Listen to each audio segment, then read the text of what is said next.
बलगल उला बिकमालिही कशफद दुजा बिजमालिही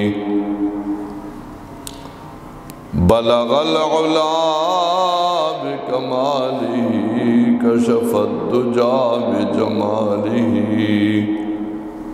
हसनत जमीउ खिसालिही सल्लु अलैहि व आलिही। दरूद शरीफ हो। अल्लाहुम्मा सल्लि अला सय्यिदिना व मौलाना मुहम्मदिन व आलिही व इत्रतिही बिअददि कुल्लि मालूमिन लक।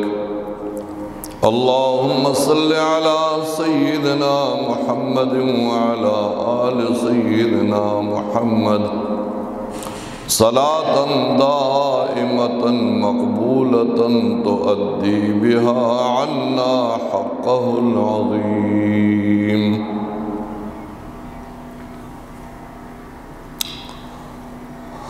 काबिल क़दर इज़्ज़तमंदों मशरानो कशरानो, अल्लाह जल्ल जलालुहु व अम्मा नवालुहु व अज़्ज़ इस्मुहु व ला इलाहा गैरुहु मुसर्रदमा कामिल मन नसिक। ज़म-ए-इज़्ज़तमंदों 24 शाबान नन सलीरिश्तम द शाबान दे द रमज़ान मुबारक आज़ीम व मुबारक म्याश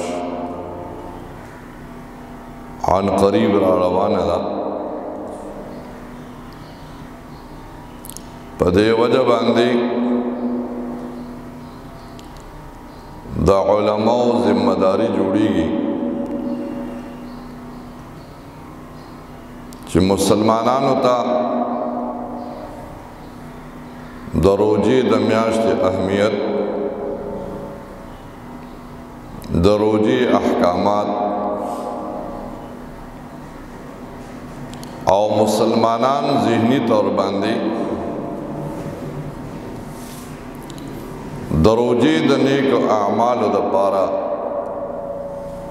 तैयार की।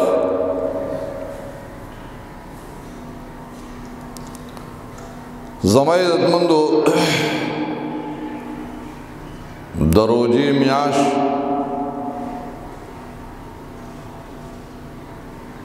दाय आवाज़े पदे उम्मत बांधे नला प तमाम शरीयतों और तमाम दीनों की मुंज और रोजा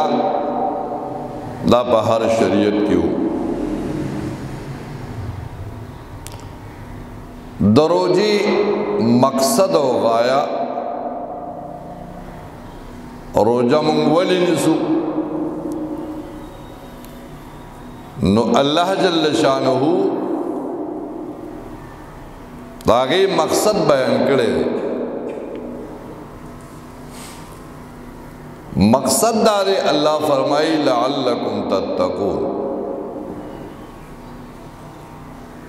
तासु की तकवा राशि परहेज़गारी राशि।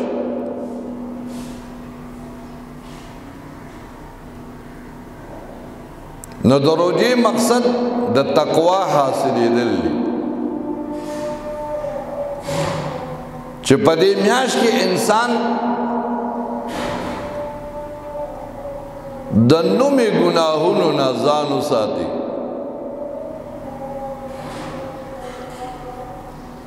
और द अल्लाह जल्ल शानुहु इबादत की और बागा कसानों के दे जान दाखिल की चिकम कसानो ता अल्लाह जल्ल शानुहु द अख्तर पोरज ऐलान कई चित्ता सुकोर ता वापस लाशे और माता सु बखली वो ज़माए इज़्ज़तमंदो मुंग पदे बान लग सूजु چې دا مغفرت او بخنه کول دا د الله جل شانه یو ډیر لوی نعمت دی.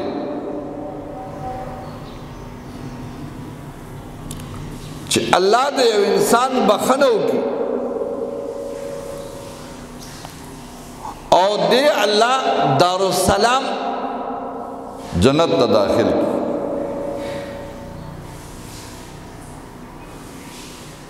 سلورم سپارہ کے اللہ فرمائی فمن زحزح عن النار، کم انسان چې د اور نه بچ شو، اور ته داخل نشو، ځکه زمونږ عقیده دا ده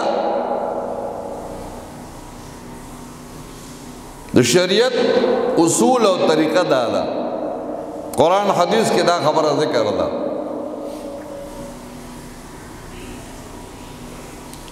چې ګناهګاران مسلمانان دوی به بقدر ګناه جهنم ته داخلي، دوزخ کې به سوځي چې څومره ګناه ده عمره به دوزخ کې سوځي. څه کسان به داسې وي چې هغه باړو دوزخ هم نه ګوري، د هغې نه مخکې به څه کسان داسې چې هغوی سره به الله حساب کتاب هم ونه کړي،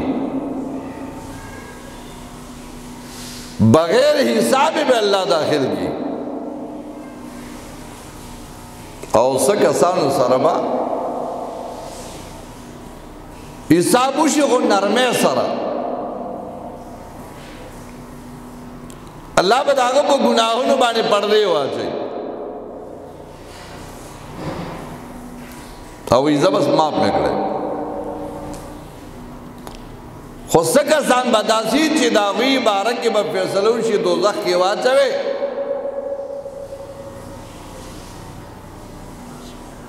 او چې کله د څومره ګناهونه کړي هغه ته ختم شي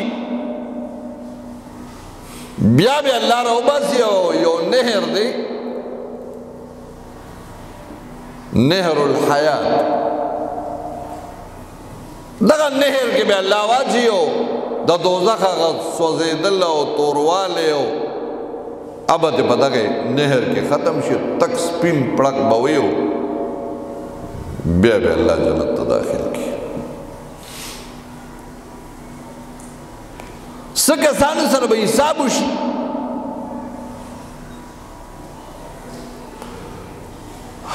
الله دې زموږ په حال باندې رحم وکړي.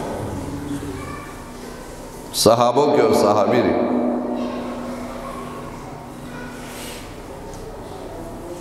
آغا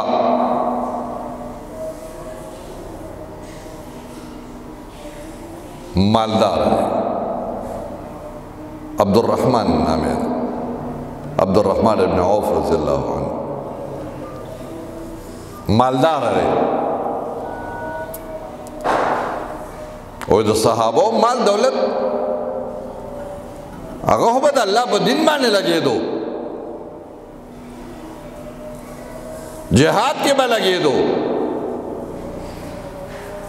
غریبانانو مسکینانو له په ورکړه به لګېدو. زمونږ غوندې مالداران خو نه وو، میم زرما غونډه زما زکات نشته، عشر نشته، صدقه خیرات نشته. صحابو خو داسې مالدار کسان وو، بهرحال مالدار وو، الله والا مال دولت ورکړو.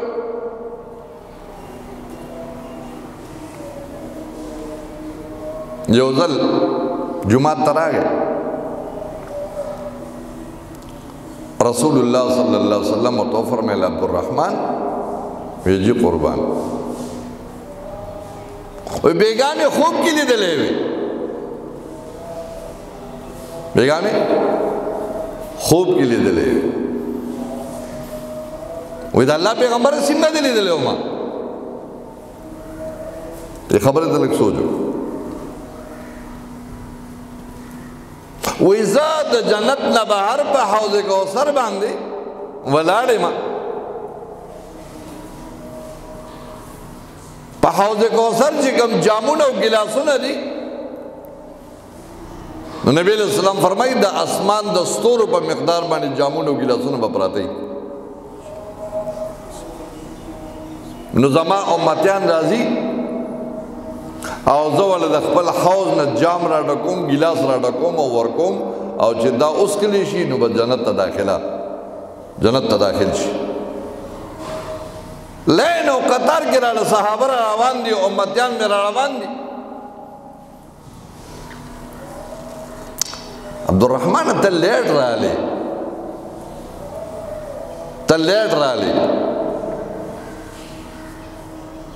رست رالی او چرالی نو د خلون لون خوش وی ستړی او ستومانه وی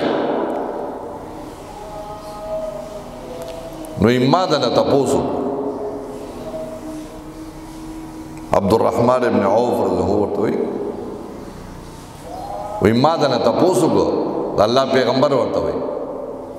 عبدالرحمن ولی لیٹ رالی تا خود ما دیر اعلا و دیر عاشق صحابی تا لیٹ ولی شوی نوی خوب کے تارا توی چی یا رسول اللہ ما سر اللہ دا مال حساب کتاب کولو حساب را سر کولو تالا ما خان در کڑیو تالا ما جہداد در کڑیو تالا ما باغون در کڑیو تالا ما مال دولت در کڑیو تا پاگی کے سوکڑو دا اصول یاد ساتے نن سہار میں یو خبر سوچ ترالا من کو عام طور بانوی خدای ما مالدار رکھے مال دولت رکھے کہ یو انسان لا حلال مال دولت ملوشی نو حساب ورکول بوی حلالها حساب حلال مال دولت چستا پا مال کی ملاوٹ نہیں حرام والے بکی نہیں حلالی بیا بہم حساب باور کے حلالها حساب وحرامها عقاب حرام مال کو عذاب دے حرام مال عذاب دے نو اتارا توین چید اللہ یا رسول اللہ ما سر حساب کتاب کے دو دا حساب دا مال دا حساب پا وجبان ذلیت رالم عبدالرحمن ابن عوف رضی اللہ عنہ اچت شو را اخلاص شو پا جڑا شو اوے فرمیل یا رسول اللہ بیگا زمان مال تجارت کے 200 خان دا مال و دا دولت نا ڈک تجارت مال میں راغلے دی دا 200 خان دا اوخان و سرا دا اللہ پنم بانے تاسو دا اختیار دے چچا لور کوئے 200 خان دا مال دولت نا ڈک ورکول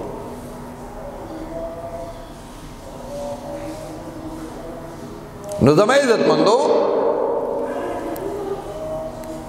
دروجی مبارک میاش مونگتا دا خبر یادی چھتو تقوی او پرزگاری اختیار کا وقتی میں دا کتاب رواغشتو کتو میں دا پیغمبر علیہ السلام دا ترزوی دے حضرت جعفر رضی اللہ تعالی عنہ حضرت علی سے برور دے یو بزرگ دے حضرت حیثم رحمہ اللہ اب فرمائی چا حضرت جعفر رضی اللہ عنہ شاگردانو اغوی راتوی چا مونگ یوزل حضرت جعفر سے بتورلو نو اغا سران دا اغا زوی دے موسیٰ کاظم رحمت اللہ علیہ موسیٰ کاظم دا حضرت جعفر سے زوی دے نو دا زوی ناسے نو دے پلار دی زوی تا نصیت شروع کو او دا نصیت نمخی ورطا ہوئے یا بنیا اے زما بچے اقبل وسیعتی زما دا وسیعت قبول کا زتا سو تویمو تاسو چې کوم کسان ناسي د لوډ سپیکر په ذریعے څوک आवाज اوري دروجی د پارا دا خبر ځان سره یاد وساتئ زما وصیت قبول کا نو کتا زما وصیت قبول کو نو تعيش سعیدا دنیا کے بندے ایک بخت وقت تیرے دنیا کې باندې ایک بخت ہے وتموت حمیدا او چې مرګ راځي نو تب بخل شوی مړ کی مرګ بدلا د ایمان په حالت کې راځي لومبه خبره یا بنیا اے بچی من رضیا بما قسم کم سړی چې د الله په تقسیم باندې راضي شو د الله په تقسیم باندې راضي شو الله نه ګیلې نه کوي پریادونه نه کوي د الله په تقسیم د الله په فیصله د الله په سج الله دل ورګړي دي دې پاګې باندې خوشاله شو نو استغنا دې به مالدار شي دې به غنا مال دولت ته نه وي ګوره یاد ساته انما الغناء غناء القلب مالداری دا د زړه مالداری ده یو سړی کروڑپتی دی عرب پتی دی او دې په دې کې اضافه غواړي چې دا زیات شي نو دې فقیر دی دې غریب دی ځکه غنا دا د زړه غنا ده یو بزرگ دی حضرت سالم یو ځل بیت الله ته لاړ بیت الله نه طواف کوي طواف یو کوي او سر ته کېناسته خلک ته راغونډ شو او خلکو احترام او ادب کولو عبدالملک ابن مروان بادشاہ دی دی هم راغلی دی خلکو نه تپوس کوي دا څوک دی چې دا خلک یې دومره قدر عزت او احترام کوي ویجی دا سالم دی حضرت سالم بزرگ دی دی مورغی بادشاہ مورغی هغه سره کېناسته ملو شو په حرم کې دواړه یو عالم دی او یو بادشاہ دی نو دا بادشاہ ورته وایي صاحبه خبرې ته لږ وګورئ وایي زه عبدالملک ابن مروان بادشاہ یم زما حکومت دی زما اقتدار دی زما گورنران دی ستا که څه ضرورت وي څه حاجت دې وي نو ما ته ووایه زه ستا څه ضرورت څه خدمت ستاسو وکړم هغه د زړه غنا دې ته وایي او ورته وایي وی مال د الله نه حیا راځي چې د الله په کور کې زه د الله نه بغیر د بل چا نه سوالم تم د الله بنده یو زم د الله بنده یم تم په حرم کې او زم په حرم کې مال حیا راځي چې زه د الله په کور کې تا نه سوالم بس هغه سره خو بیا جواب نو دی خو ما ته سم نه وایي اوس په دې بادشاه په دې انتظار کې دی چې دی د حرم نه بار شي نو زه به ورته ویم چې هلکه صاحب که څه خدمت وي راته ووایه ته نقد پکاري یا څه ستا څه خدمت کولی په دې انتظار کې حضرت سالم صاحب د حرم نه چې کله بهر شو عبدالملک ابن مروان ورپسې ورغی وی په حرم کې خو دې را باندې څه خدمت ونه کړ څه دې راته ونه وې اوس خو د حرم نه را بار شوې که نه اوس راته ووایه اولئک آبائی فجئنی بمثلهم دا زمونږ اسلاف دي دا زمونږ مشران اوس راته ووایه د حرم نه بار راووتې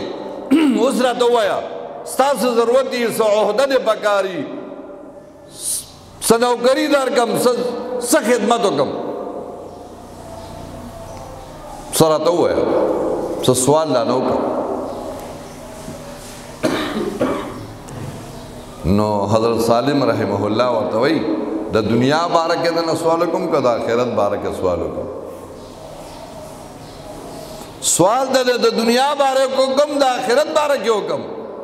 بادشاہ وی د آخرت باره کې زه څه کولی شم ما نه دنیا متعلق څه وغواړم ته یې زما نه رخ شه دنیا ما چاته د الله نه نه د غوښتنې تا نه بیا سوالم ما چاته الله ته نه دی ویلي الله مال دنیا راکړي بادشاہ ته بس ویم اولئک آبائی تا زموږ اسلاف دي نو فرمائی حضرت جعفر رضی اللہ عنہ خپل زوی ته وایي یا بنی من رضیا بما قسم کم سړی کم انسان چې راضي شو د الله په تقسیم باندې یستغنا د مالدار شو د مالدار ومن مد عینیه الی ما فی ید غیره